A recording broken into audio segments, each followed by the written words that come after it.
We need to fix atoms, and we need to do it yesterday. Right?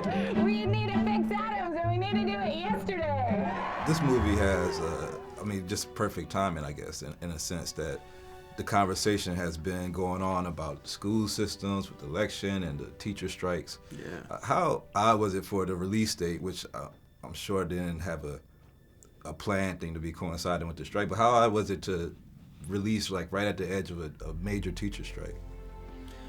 I think it was serendipitous because I think that they had planned to release it for a while, when it was going to be. I just think that it's great because it just continues the conversation that needs to be had, which is why are things so bad and what can we do to fix them? Because it's clear, I think, to everyone that we're way behind. Go get him, Jamie!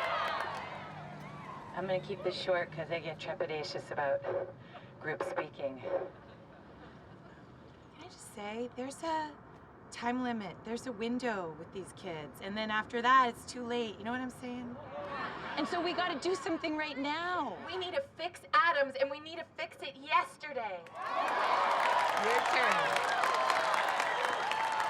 In the last 19 years, 7 out of 10 kids who leave Adams can barely read. There are people out there designing and building prisons, and those people are looking at our schools, and they're figuring out what kids are gonna drop out so they know how many prison cells to build. And you know what I wanna say to those prison folk? I wanna say, hands off my kid.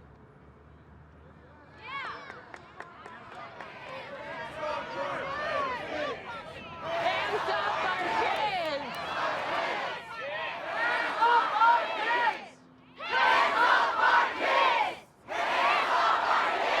Right. There's always these movies that kind of delve into what goes on in the school systems and we Lean on Me and everything else. Right. But it was interesting in this movie that you've seen like today's school system where there's distractions from cell phones and video games and everything else. Do you think teachers have to really constantly adapt to like new things that goes on in society to refine their teaching methods? Well, we're in the 21st century and we're still teaching on a 20th century level.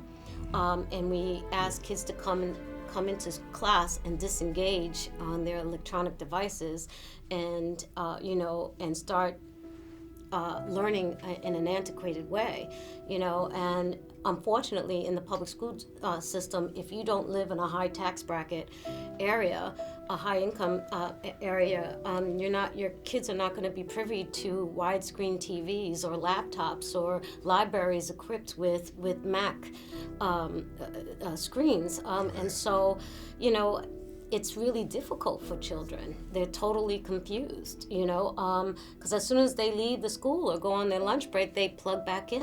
It'd be a great thing to try to incorporate the two and bring it so that the kids stay engaged at all times. Right. And Oscar, your character had a unique method of teaching in the movie. As if y'all, rewind back to y'all growing up, do y'all remember anything unique that any of y'all teachers did to help y'all, kind of get along? I think for me, that definitely the ones the teachers that I remember the most were teachers that found unique ways of getting through, or even if they weren't obviously like they're using music or moving the desks or doing something like that. It was just a way, an approach that would kind of cut through all of that and cut. I went to a public high school that was just so packed, really full, overcrowded, and I really started to disengage from the educational process. But there would be those two that would still somehow be able to cut through and to reach me. And yeah, that was my experience a lot. And I love that his character brings arts ed into the classroom. That is part of 21st century learning as well. That you have to activate a child's different senses. You just cannot teach just to one side of the brain. You have to do the left and the right side of the brain and get it all stimulated and there's definitely overstimulation nowadays. That's really the thing. And so how you cut through that?